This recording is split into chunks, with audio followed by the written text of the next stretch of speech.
Merci de me donner la parole sur un sujet qui m'est cher, hein. Donc l'alternance.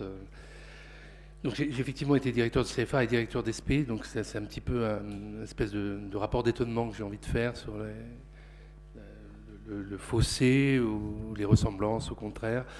Euh, Quand on m'a proposé, à vrai dire, de candidater à cette fonction, ma première réflexe a été de me dire quel recul. Quel recul. J'ai tellement bataillé pour que l'université change son point de vue. Rappelez-vous, il y a, je sais pas, 10, 20 ans, vous demandiez à un universitaire qu'est-ce que vont faire vos étudiants. La réponse était 9 fois sur 10, s'ils sont bons, ils vont faire de la recherche, sinon ils vont faire de l'enseignement ou autre chose. Il faut bien vivre. Donc voilà, changer ce point de vue, arriver à prendre en compte le fait que l'université est capable de former des cadres dans tous les domaines. Bon, moi, ça a été un peu mon credo pendant des années et des années. Puis voilà, on me rebalance, excusez-moi du terme, on me remet dans la formation des enseignants. Donc, le premier réflexe, c'est de se dire, oh. Et puis après, on m'explique, mais attention, il y a de l'alternance, donc ça va t'intéresser. Donc, ok, il y a de l'alternance, donc ça m'intéresse, donc j'y vais. Alors, ce que je voudrais vous montrer, c'est à quel point ces types d'alternance ont des points de ressemblance, mais aussi de grosses différences. Ça vaut peut-être le coup de rappeler un peu ce que c'est que l'alternance à l'université. Bon, il y en a beaucoup, il y en a de plus en plus. C'est quelque chose qui marche. Alors, quand on le décrit, souvent on dit, bon, ben, l'alternance, finalement, ils ont un diplôme et puis ils ont une expérience professionnelle, donc ils se font embaucher facilement. Bon, tout ça est parfaitement vrai, mais le centre d'alternance, c'est pas ça du tout. Le centre d'alternance, c'est vraiment une pédagogie différente. L'apprenti, qui est à la fois un étudiant et dans son entreprise, il est dans une équipe qui est une équipe qui produit, hein, et il n'est pas c'est pas du tout une fonction de stagiaire, il est dans une équipe qui produit et progressivement il monte en compétences et se forme autour de lui une espèce de cellule triangulaire ou triangle cellulaire comme vous voulez, qui est la base de l'alternance. Vous avez donc l'apprenti, le maître d'apprentissage prévu par le Code du travail, hein, qui pour faire vite, montre les gestes professionnels, hein, pas au sens propre bien sûr, les gestes professionnels de l'apprenti, l'intègre progressivement dans une équipe. Et puis le troisième point du triangle, c'est l'universitaire, qui apporte, disons, les outils conceptuels, qui sont les outils de la recherche, qu'il pratique lui-même couramment. Et ce triangle-là est ce qui permet à l'apprenti de progresser très vite. Ils sont tous, enfin, en général, ils sont tous fatigués, mais ils sont tous ravis de cette position parce qu'ils ont l'impression de profiter vraiment doublement de leur position d'étudiant et d'une part et de leur position d'apprenti de l'autre. Et le processus, c'est donc que progressivement, ils montent en compétences dans l'entreprise, ils deviennent productifs, hein, je crois qu'il ne faut pas avoir peur du terme, hein, l'entreprise le paye, donc l'entreprise attend que le plus rapidement possible, il soit productif, et puis il passe son diplôme. Ce triangle-là, en plus, c'est alors pour le coup un triangle vertueux parce que il s'y passe beaucoup de choses dans ce triangle, hein. Il s'y passe aussi la diffusion de la recherche dans l'entreprise. Donc ça a l'air de rien, c'est juste une petite cellule, mais toutes ces cellules qui travaillent dans le même sens finissent par être une véritable façon pour la recherche universitaire de pénétrer dans l'entreprise. Inversement, l'université pénètre dans l'entreprise, ce qui n'est pas toujours évident, ce qu'il n'était pas il n'y a pas si longtemps, et voit ce qui se passe. Et donc pour l'universitaire, ça enrichit ses sujets d'études. Et donc voilà, ben, ça marche très très bien. Tout le monde est très content, ça se développe.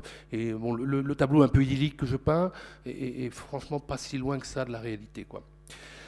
Alors il y a un deuxième élément très important à côté de ce triangle. Il y a un deuxième élément qui est le livret d'apprentissage prévu par le Code du travail également, qui est en général un livret électronique, bien sûr maintenant, qui est le lieu, enfin, c'est ce qui permet à l'apprenti d'être vraiment acteur de sa formation, hein. Le livret d'apprentissage, pour simplifier, pour dire vite, ils ne sont pas tous pareils, mais le livret d'apprentissage, grosso modo, prend acte de l'acquisition progressive des compétences métiers par l'apprenti étudiant, hein. Et c'est en général lui qui est à l'initiative de le remplir, de le faire remplir. Et par ce livret, il devient vraiment, hein, l'acteur de sa formation. Bon, encore une vertu de l'apprentissage. Bon, tout ça étant dit, bon, j'arrive fort de ces certitudes à l'ESP de l'Académie de Versailles, donc avec beaucoup d'alternance évidemment. Et voilà, je vais vous raconter un petit peu quelles sont les difficultés, quelles sont les différences et pourquoi on ne peut pas plaquer ce modèle-là sans avoir un petit peu réfléchi au préalable. Ça ne se fait pas comme ça, pas tout seul en tout cas. Alors juste pour que tout le monde comprenne bien de quoi je parle, je ne sais pas quel est le niveau d'information des différents auditeurs ici. Donc sur la question de l'alternance dans une SP, vous avez dedans ou juste à côté, vous avez 3 types d'alternants, hein. Vous avez l'essentiel, les grosses masses, ce sont ce qu'on appelle les fonctionnaires stagiaires, qui sont donc à mi-temps comme prof des écoles ou profs du secondaire, et qui sont pour l'autre mi-temps comme étudiants où ils passent leur diplôme, hein. Donc là, ils sont en 2e année, donc ils vont passer le master ou un diplôme universitaire éventuellement, s'ils ne peuvent pas passer le master pour une raison ou pour une autre. Donc ça, c'est les grosses masses. Bon. À côté de ça, vous avez quelque chose qui est encore un peu dans le démarrage, ce que nous appelons les M1 contractuels alternants. Donc ce sont des étudiants, comme l'on en indique, de première année, qui sont en master première année, qui sont contractuels, qui passent leur master et le concours, et qui en même temps, pour environ un tiers de leur temps, sont en entreprise, et ils sont, comme les fonctionnaires stagiaires, ils sont payés. Je parle des alternants, là, des alternants au sens fort, c'est-à-dire qu'ils sont payés par l'employeur, l'éducation nationale en l'occurrence. Et la 3e catégorie, c'est hors SP, ça existe depuis déjà pas mal de temps, ça, ce sont les EAP, hein, qui sont donc en licence, donc c'est pour ça que c'est hors SP, hein, l'ESP, le domaine de compétences de l'ESP sont les masters, hein, mais l'ESP est évidemment intéressé, hein, par ce qui se passe avant les masters, donc vous avez les EAP qui sont donc en L2 ou en L3 et qui sont également en apprentissage. Là, c'est de l'apprentissage au sens strict, il y a le CFA, enfin c'est l'apprentissage prévu par le Code du travail, j'en parlerai très peu parce que c'est pas mon sujet. Alors, concentrons-nous sur les grosses masses. Les grosses masses, ce sont les fonctionnaires stagiaires. Quand je dis les grosses masses, voilà, c'est dans une grosse SP, ça ne se compte pas par dizaines, mais par centaines et par milliers même, hein. Donc c'est vraiment des grosses masses, et j'y reviendrai, ça véhicule ses propres problèmes. Alors, si on essaye de regarder un peu les différences avec l'apprentissage idyllique que je vous ai décrit, je ne parle pas des questions financières, hein, ça a tellement peu à voir que... Bon, je n'en parlerai pas, je ne sais pas que le sujet ne soit pas intéressant, mais là je vais parler pédagogie exclusivement. Alors, je vois trois grosses différences. La première différence, c'est une particularité du métier. Le métier, quand même, on essaye de sortir de ça, hein, du prof tout seul dans sa classe, et d'avoir des équipes pédagogiques. On travaille tous pour ça, hein, évidemment, c'est un peu le but ultime. Mais enfin, pour l'instant, pour quelque temps encore, massivement, le prof, l'essentiel de la fonction du prof, il est dans sa classe, hein, il est devant ses élèves. Alors, bon, c'est très bien, me direz-vous, mais ça pose un vrai problème du point de vue de la montée des compétences progressives. Parce que le fonctionnaire stagiaire qui est pour mi-temps à l'université et pour mi-temps devant sa classe, le mi-temps il est devant sa classe, il n'est pas en train de devenir progressivement productif. Il est productif tout de suite, complètement, hein, puisqu'il est tout seul dans sa classe et que le prof éventuel fait autre chose pendant ce temps-là. Donc là, tout de suite, on a une vraie différence, hein, qu'il faut prendre en compte. On ne peut pas reconstituer le triangle vertueux, là, dont je parlais tout à l'heure. Forcément, il faut faire autre chose, il faut faire différemment. Il n'y a pas de montée progressive des compétences. Il y a une montée progressive des compétences, mais pas de l'autonomie, hein. L'autonomie, c'est tout de suite, c'est maintenant, pour le coup. Donc ça c'est une première difficulté. Une deuxième difficulté, c'est le caractère industriel du process aussi. Le triangle, il faut faire rencontrer le stagiaire, enfin l'apprenti, le maître d'apprentissage, donc le MAT, comme on dit.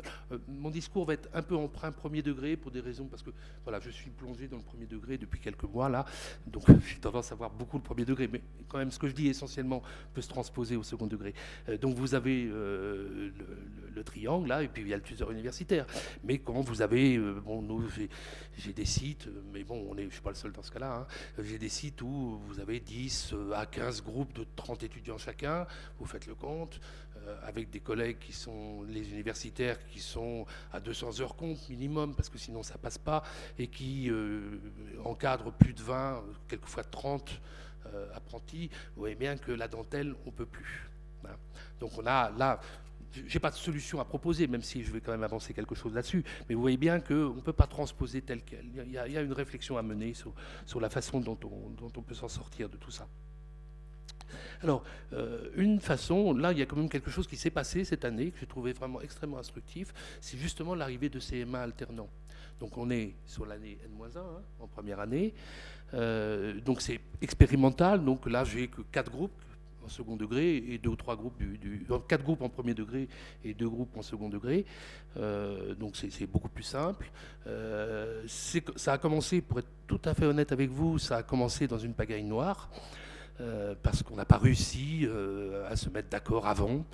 Je venais d'arriver, je n'ai pas eu sans doute eu le poids nécessaire pour obtenir un texte de cadrage commun, non pas du recteur et de l'ESP, ça serait à la limite très simple, c'est du recteur, de l'ESP et des 4 départements concernés dans mon académie, chacun étant très autonome. Donc on n'a pas réussi, on n'a pas été fichu de faire un texte commun, mais en un sens ça a été pas mal, parce que finalement on a plongé dans le grand bain, et donc ces MA alternants qui ont en gros 2 tiers à l'université, 1 tiers en entreprise, j'allais dire, excusez-moi, c'est ma vieille casquette qui revient, donc 1 tiers à l'école.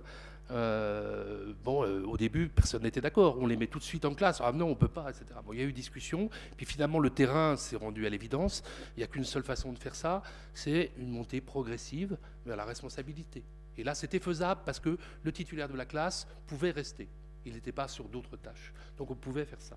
Donc on l'a fait et ça a bien marché. Et là, vraiment, j'ai eu encore une réunion il y a 15 jours là-dessus où tous les acteurs du terrain, donc les IEN, parce qu'on était surtout sur le premier degré, nous ont dit vraiment c'était des M1 pas comme les autres, que c'était vraiment extraordinaire. De mon côté SP, une collègue qu'on avait forcé à faire ça, mais vraiment baïonnette dans les reins, non, tu le fais. Bon, elle était obéissante, elle l'a fait, et elle est revenue vers nous en disant, mais finalement, vous aviez raison, ça marche bien, quoi. Voilà, là j'ai retrouvé mes vieilles amours de l'apprentissage, de l'alternance avec cette mise en responsabilité progressive.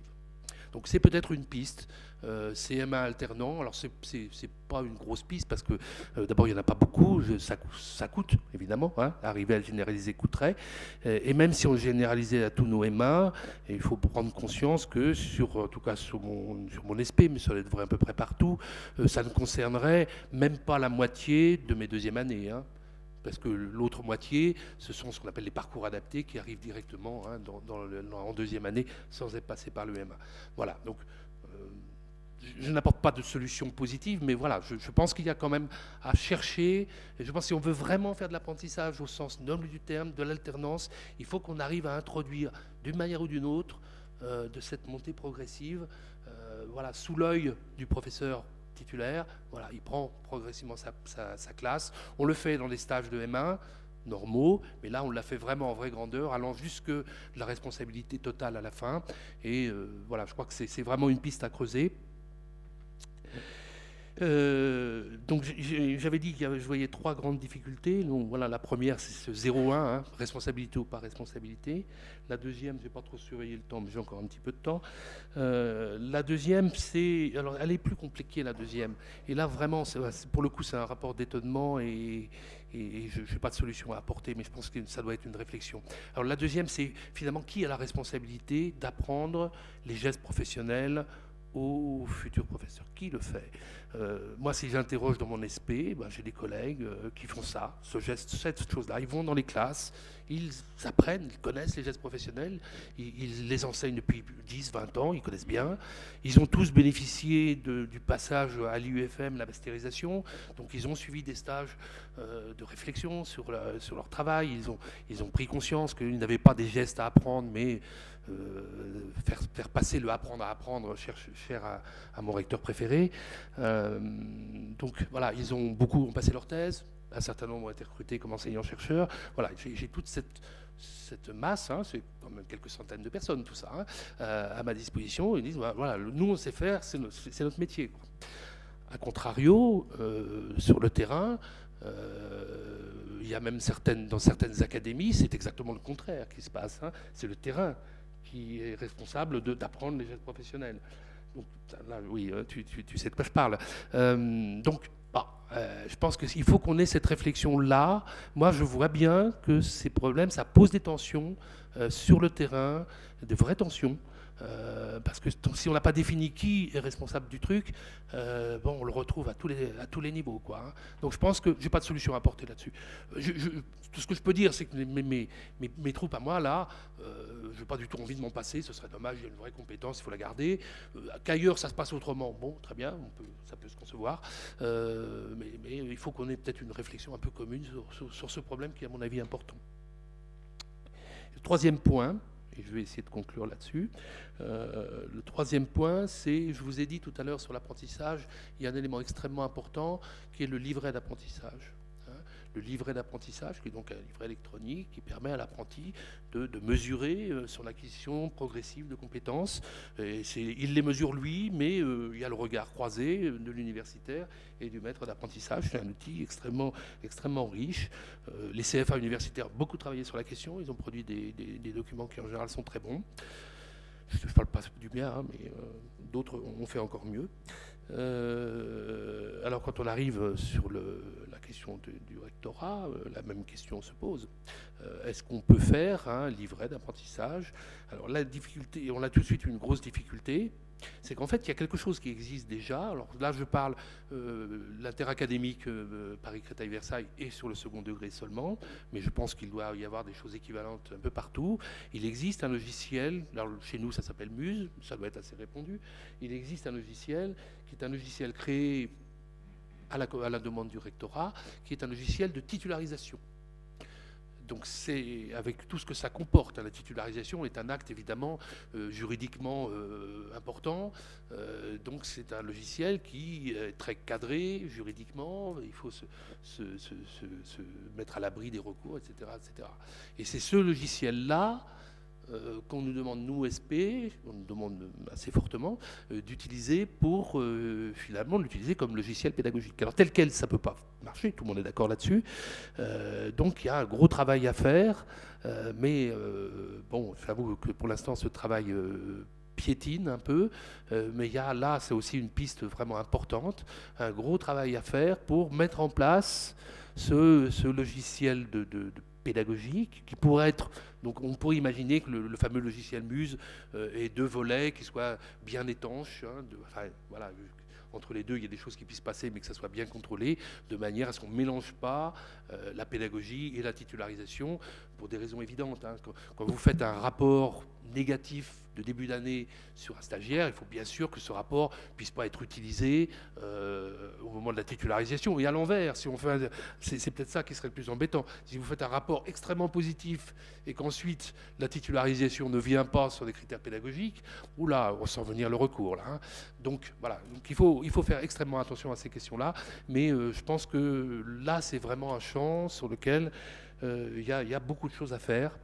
Et un travail à faire d'urgence, sachant qu'on est au tout début, pour redonner les choses.